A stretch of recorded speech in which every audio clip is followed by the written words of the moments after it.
स्वयं देवी पार्वती के अवतार स्वरूपणी, जो जंगल में मरे हुए जानवरों के चमड़े को हटाने का काम, मरे हुए जानवर जो थे जो बदबू करते हैं उनको हटाने का काम सबरी करते, समाज से दूर शबरी रहती थी और शबरी स्वयं देवी पार्वती की स्वरूप थी। कैसे?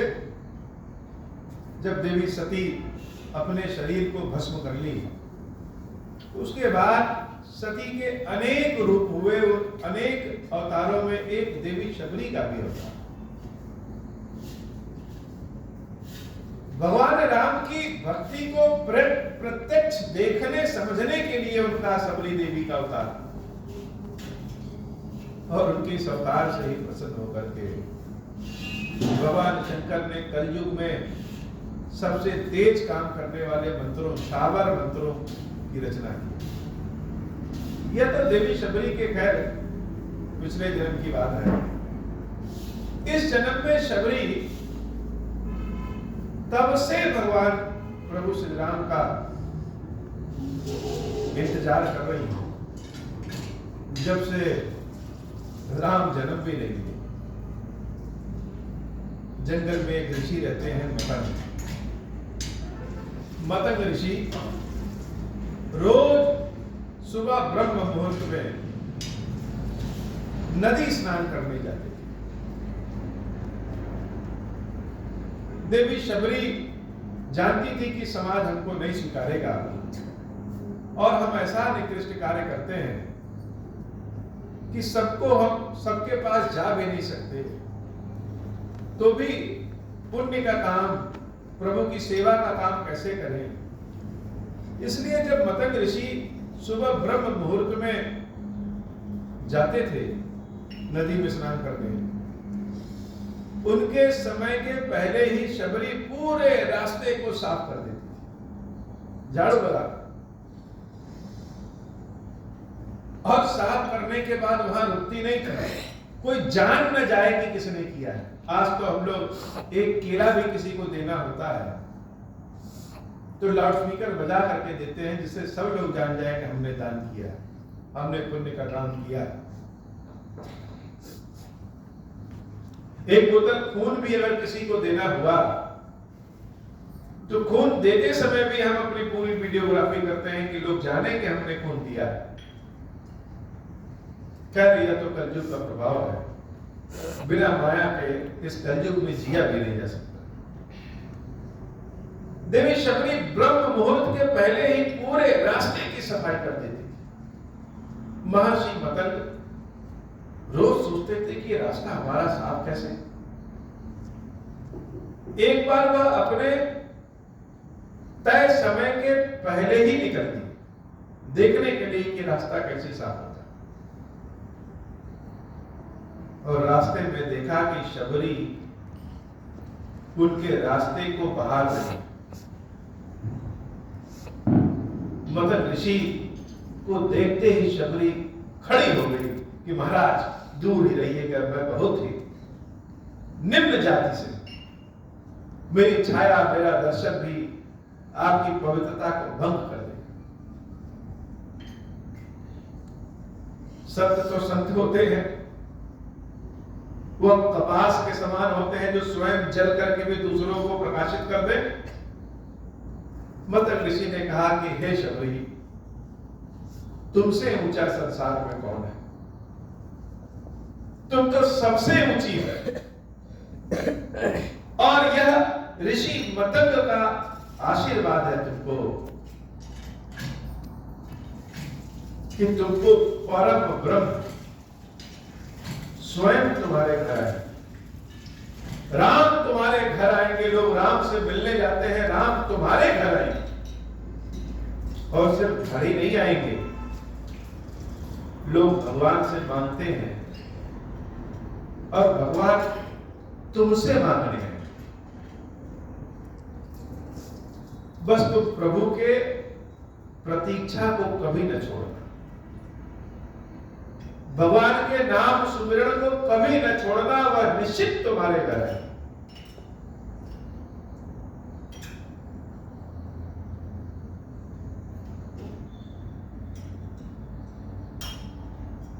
कुछ दिनों के बाद महर्षि मतंग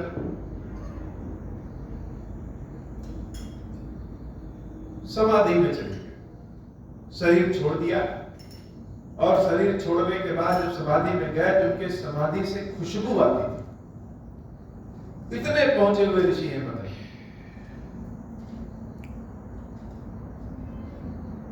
तब से देवी शबरी राम का इंतजार कर रही है। और यह बात तब की है जब राम पैदा भी नहीं हुए थे, जन्म भी नहीं लिए थे।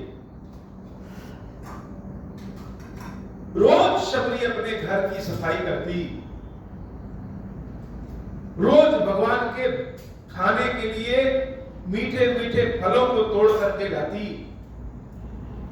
कि गुरुदेव ने यह तो कहा है कि प्रभु आएंगे, लेकिन यह नहीं बताया है कि कब आएंगे। तो क्या पता आज ही आ जाएं? हम अपनी ओर से तैयारी क्यों बंद करें? शबरी अपनी श्रद्धा भाव से रोज भगवान के लिए मीठे फलों का भोग लगाती। और कैसे लगाती? एक एक फल को चुन, पेड़ों से चुनने के बाद, साफ करने के बाद उसमें जो फल मीठे हैं कि नहीं मीठे हैं यह कैसे पता चलेगा? तो उन फलों को चख के, हर फल से थोड़ा चखती और जो फल मीठे होते उसको रखती।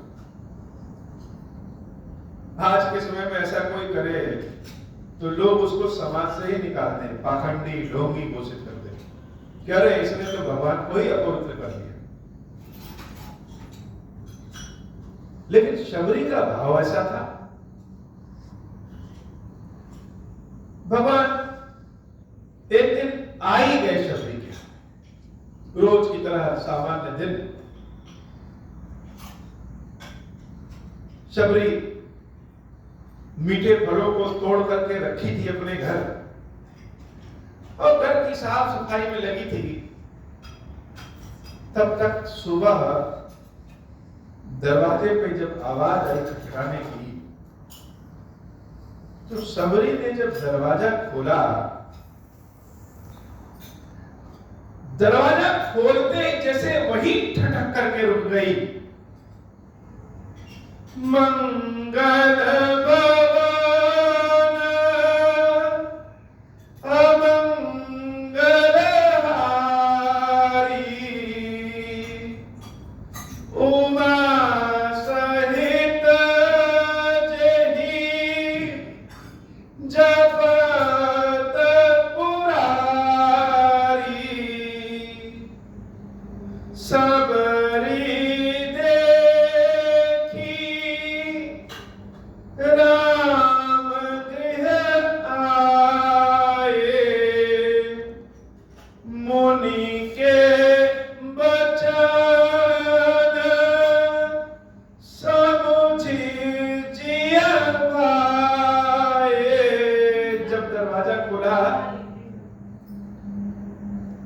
तो दरवाजा खोलते ही देखे राम और लक्ष्मण खड़े हैं।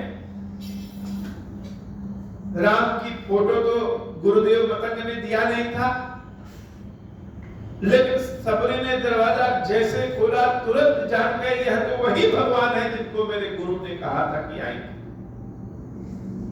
और भगवान के दर्शन करते शबरी को सबसे पहले अपने गुरु याद आए। संसार में गुरु से ऊंचा कोई है ही नहीं, संसार में गुरु से ज्यादा पवित्र कोई है ही नहीं, संसार में गुरु से बड़ा कोई है ही नहीं। गुरु की झूठी बात भी सत्य होती अगर कोई गुरु है तो, और बड़े भाग्य से गुरु मिलते हैं। ये भी बात है, गुरु ढूंढने से नहीं मिलेंगे। क्या लालटेन लेके ढूंढ ले तब गुरु मिलेंगे? बड़े भाग्य से। जैसे बच्चे जब पढ़ने योग्य हो जाते हैं तो उनके माँ बाप ले जाकर के उनका एडमिशन करा देते हैं। उस समय बच्चा छोटा रहता है, वो यह तो नहीं कहता कि हम इस स्कूल में पढ़ेंगे कि इस स्कूल पढ़ेंगे, उसे क्या पता।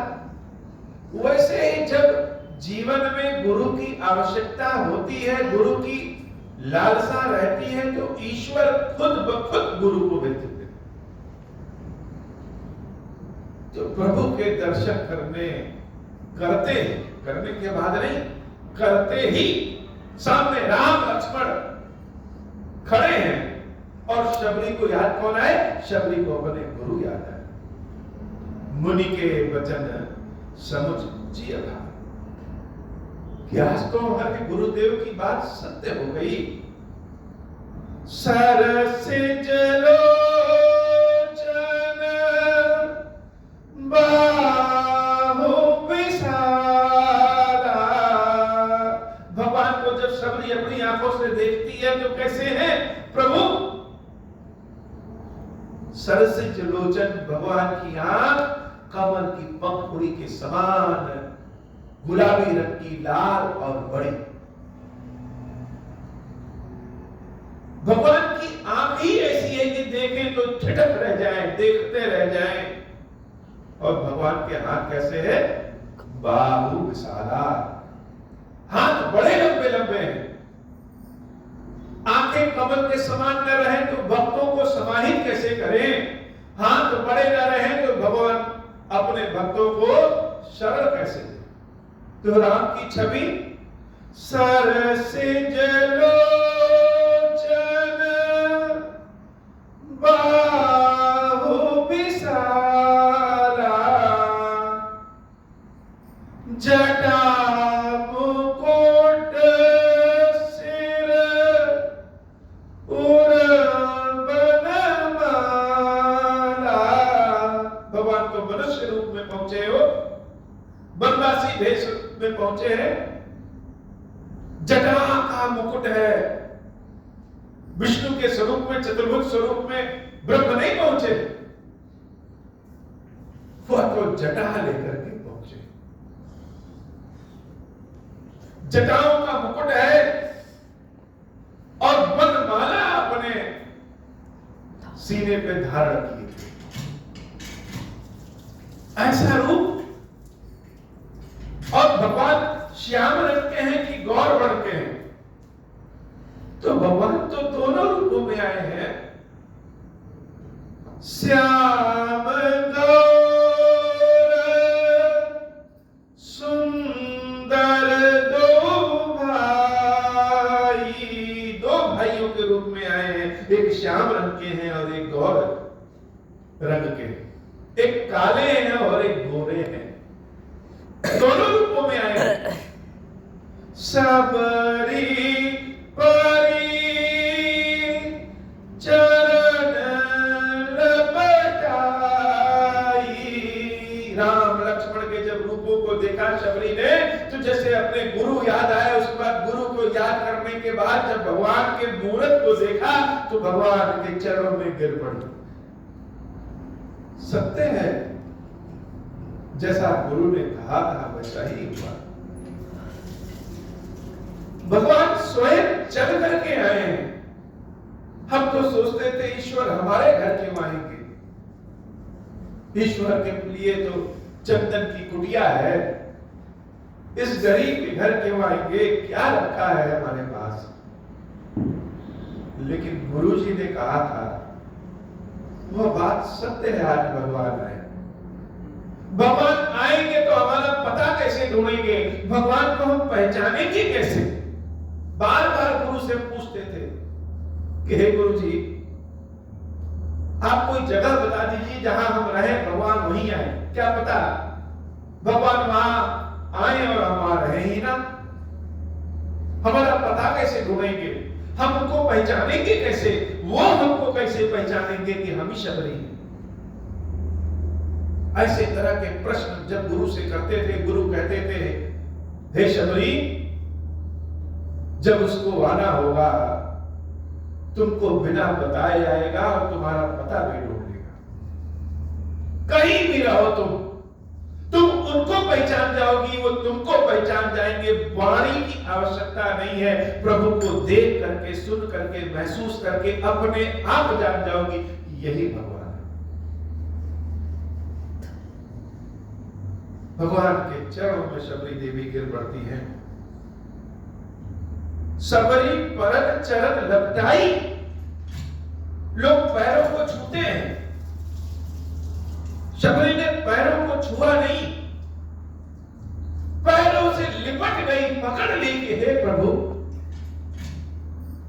जैसे कहना चाहती हूं कि बड़ी भारी गलती हमसे हो गई, बहुत भारी गलती हो गई।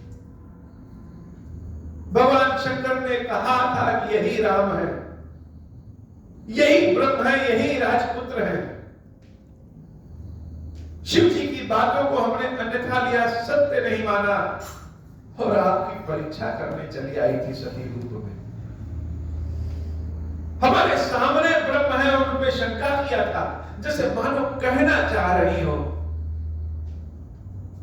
आंखों से अश्रु ऐसे गिर रहे हैं कि रुक नहीं रहे हैं। सत्य में हमारे पास भगवान आए हैं और ऐसी कि स्तुति भी नहीं आती। अगर आपके सामने भगवान प्रकट हो जाए तो भगवान की क्या स्तुति करेंगे? कर्पूर गौरम करुणावतारम या नमामि शमीशान निर्वाण रूपम, या कौन सी स्तुति गाएंगे? भगवान तो सोच से परे होते हैं। अच्छे अच्छे बुद्धिमानों के मुख से कोई स्तुति नहीं निकलती। कौशल्या जी का मुंह बंद हो गया था जब प्रभु प्रकट हुए थे। ऋषि मुनियों का मुंह बंद हो जाता है, मनुष्य शत्रुपा का मुंह बंद हो जाता है। जो ज्ञानी है, यह तो शबरी है, चमड़े निकालने का काम आता है, फल फूल तोड़ने का काम आता है, स्तुति करने नहीं आती।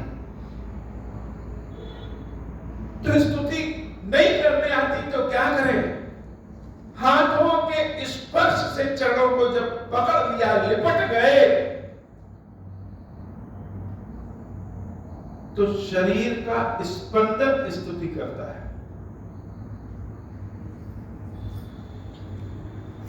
बिना वाणी के, बिना भाषा के भगवान की स्तुति होती है। मुंह से कोई वचन नहीं निकल रहे हैं। प्रत्यक्ष जब ब्रह्म को देखा, राम को देखा, तो मुंह से कुछ वचन नहीं निकल रहा है। सारी तैयारी धरी की धरी रह गई। गुरु जी ने बताया था कि राम आएंगे, और जब राम आएंगे तो हम सोचते थे भगवान से ये कहेंगे, ये पूछेंगे, ऐसी बात करेंगे, ऐसी सेवा करेंगे। लेकिन जब प्रभु आए तो सब शून्य हो। प्रेम मगन मुख बचन न आवा, पुनि पुनि पद सरोज सिर नावा। मुख से कोई बात ही नहीं निकल पा रही। प्रेम इतना भारी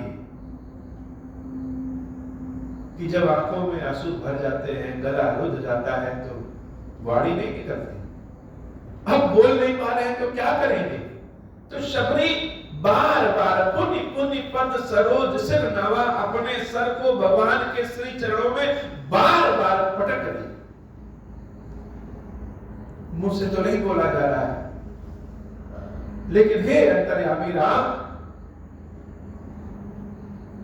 बिना भाषा के भी हमारी सेवा भक्ति को समझ लो, स्वीकार करो। और राम भी कुछ नहीं बोल रहे। ऐसा नहीं है कि राम के मुख से कोई वाणी निकल जाए, वो अभी तो नहीं बोल रहे। भक्त भगवान के स्पर्श में और दर्शन में आनंद में है, और भगवान भक्त का प्रेम देख करके आनंद में। यह प्रेम अयोध्या में मिलना तो मुश्किल था। इसी प्रेम के लिए तो राम जंगल में चल करके आए।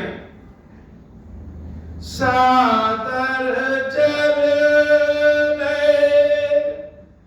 चरण पखारे, कुछ याद ही नहीं क्या करें। राम ने धीरे से कहा, शबरी, बिठाने का इरादा नहीं है क्या? या यही दरवाजे से बाहर कर देना। तब शबरी जैसे होश में आई और भगवान को वहीं खड़ा कर दिया कि भगवान वहीं रुकिए जरा। दौड़ करके गई, पात्र में जल कर लेकर के आई और जल से भगवान के चरणों को धुली। क्यों? हमारे आंसुओं से भगवान के चरण धुले हैं, गंदे हो गए। भगवान के चरणों को धुला, भगवान के चरण अमृत लिया और उसके बाद भगवान को घर में प्रवेश किया। कहां बिठाएं? आज तो व्यवस्था भी नहीं की है, कुछ बैठने की तो जगह भी नहीं। हे प्रभु, यहां आकर के बैठिए। एक जगह आसन दिया भगवान को, फिर अचानक भगवान से कहने रुक जाइए, रुक जाइए। पहले अपने आंचल से उस जगह को साफ किया, फिर भगवान को बिठाया। प्रभु श्री लक्ष्मण को बैठने को कहे, लक्ष्मण जी तो राम की सेवा में खड़े हैं।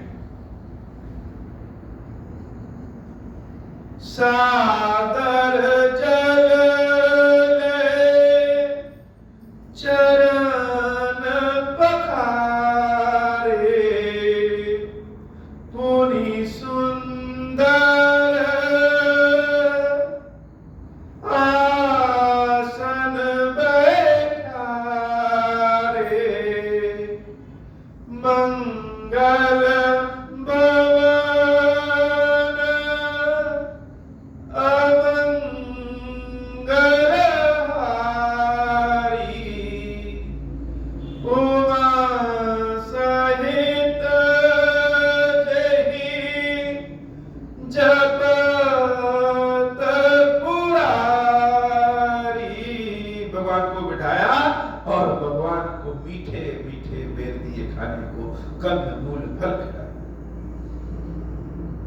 शबरी के भोग लगाने का तरीका कितना श्रद्धा भावपूर्ण था। कंदमूल फल सुरस अति दिए राम कहमानी, प्रेम सहित प्रभु खाए बारंबार बखान। भगवान खा रहे, बहुत स्वादिष्ट है शबरी, बहुत मीठा है, बहुत स्वादिष्ट है। सारे फल शबरी द्वारा तो पहले ही टेस्ट किए जा चुके हैं, बहुत मीठे हैं। भगवान गुणगान गा करके खा रहे हैं और शबरी आनंद में। ये लीजिए प्रभु, ये बताइए। नहीं, इसमें थोड़ा सा दाग लगा है, दूसरा खाइए। हो सकता है वो खट्टा हो। पहले खुद सामने, इतने भगवान के सामने श्रद्धा में आ गई कि स्वयं भगवान के सामने फल को चखा, फिर भगवान को दिया। ये भी नहीं पीठ पीछे कहीं चखा। और भगवान खाए जा रहे हैं, खाए जा रहे हैं। तो भोग ऐसा जिसको देख करके लालच आ जाए। भोग ऐसे पड़ोसिए जिसको देख करके भगवान कहे कि हां खाना है, जिसको देख करके भगवान खाएंगे। यह श्रद्धा भाव से भोग।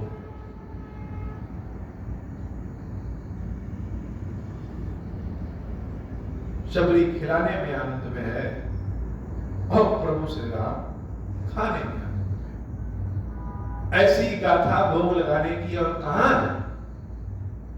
वह भोग आज भी अमर है। हम लोगों के भोग लगाने और शबरी के भोग लगाने में बहुत अंतर होता है।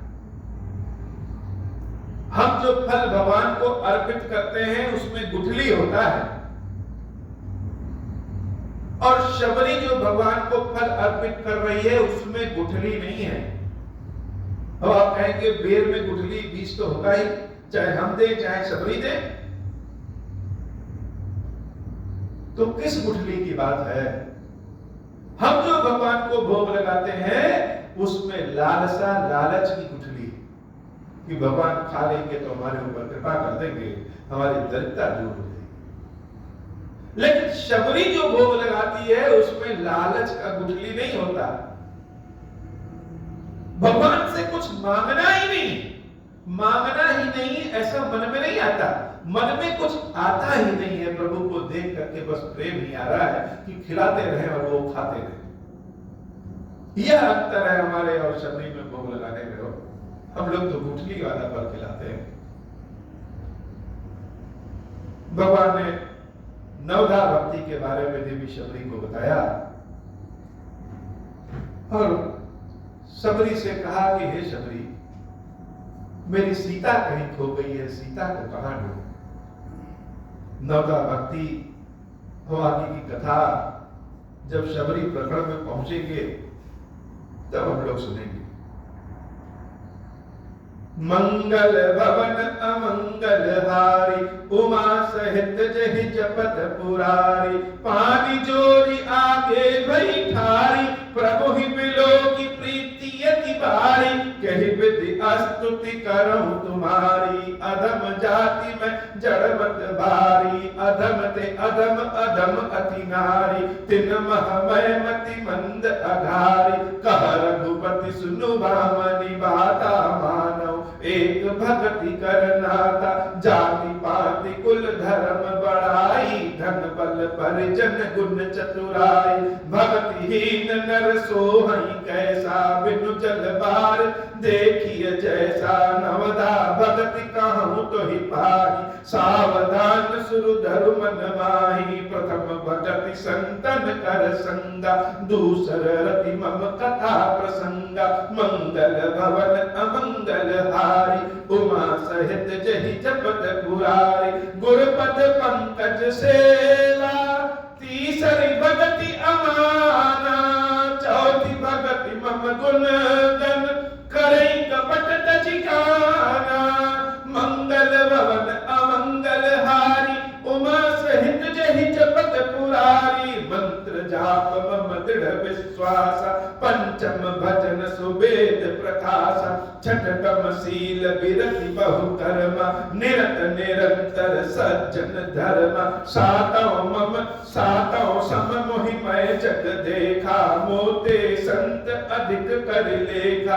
आठों जथा लाभ संतोषा, सपन हूँ नहीं देखई पर दोषा। नवम सरल सब सन छलहीना, मम भरोसे ही हर्ष न दीना। नवमहु एकम जिनके होई, नारी पुरुष सचराचर कोई। सोई अतिशय प्रिय भामिनी मोरे, सकल प्रकार भक्ति दृढ़ तोरे। जोगी वृंद दुर्लभ गति जोई, तो कहूँ आज सुलभ भई सोई। मम दर्शन फल परम अनूपा, जीव पावन निज सहज स्वरूपा। जनक सुता कई सुधि भामिनी, जानहि कहूँ करिबर गामनी। पंपा सरहि जाहु रघुराई, तह होई है सुग्रीव मिताई। सो सब कहीं देव रघुबीरा, जानत हूँ पूछहु मति धीरा। बार बार प्रभु पद सिरुनाई, प्रेम सहित सब कथा सुनाई। मंगल भवन अमंगल हारी, उमा सहित जहि जपत पुरारी। कही कथा सकल बिलो की, हरि मुख हृदय पद पंकज धरे। तजि जोग पावक देह हरि पद, लीन भई जह नहीं फिरे। नर विविध कर्म अधर्म, बहुमत शोक प्रद सब त्यागहूँ। विश्वास करि कह दास तुलसी, राम पद अनुराग हूँ। मंगल भवन अमंगल हारी, उमा सहित जहि जपत पुरारी। जातिहीन अध जन्म मही, मुक्त कीन असि नारी। महामंद मन सुख चाहसी, ऐसे प्रभु ही विसारी। मंगल भवन अमंगल हारी, उमा सहित जहि जपत पुरारी। बोले श्री खीरेश्वर महादेव जी, खीरेश्वरी मैया जी की सदा ही जय हो। अब हूँ प्रसन्न प्रभु मो पर, नाथ दीन परने हूँ। निज पद भगति देहु प्रभु, पुनि दूसर बर देहूँ। तब मायावश जीव जड़, संतत बिरहि बुलाना। हम पर क्रोध न करिय प्रभु, कृपा सिंधु भगवान। शंकर दीन दयाल, अब हम पर हो कृपाल। साप अनुग्रह होई जहि विधि, नाथ तो रहि काल। दीन दयाल बिरुद संभारी, हरहु नाथ मम संकट भारी। जहि विधि होई नाथ हित मोरा, करहु सुबेगी जानि दास मैं तोरा। राम राज बैठे त्रैलोका, हर्षित भय गए सब शोका। जे सकाम नर सुनहि जगावहि, सुख संपत्ति ना विधि पावहि। जो इच्छा करिहु मन माही, हरि प्रसाद कछु दुर्लभ नाहि। मंगल भवन अमंगल हारी, उमा सहित जहि जपत पुरारी। बोली श्री खीरेश्वर महादेव जी, खीरेश्वरी मैया जी की सदा ही जय हो। खीरेश्वर हे भगवान शंकर, आप ऋण पातक दुर्भाग्य और दरिद्रता आपकी निवृत्ति के लिए तथा संपूर्ण पापों का नाश करने के लिए मुझ पर प्रसन्न होइए। मैं दुख और शोक की आग में जल रहा हूँ, संसार भय से पीड़ित हूँ, अनेक प्रकार के रोगों से व्याकुल और दीन हूँ। खीरेश्वर मेरी रक्षा कीजिए। देव देवेश्वर, सबको निर्भय कर देने वाले महादेव जी, मेरी इसकी हुई पूजा को पार्वती जी के साथ ग्रहण कीजिए। मेरा मंगल करिए महादेव। शंभो महादेव, शंभो महादेव, शंभो। ओम श्री राम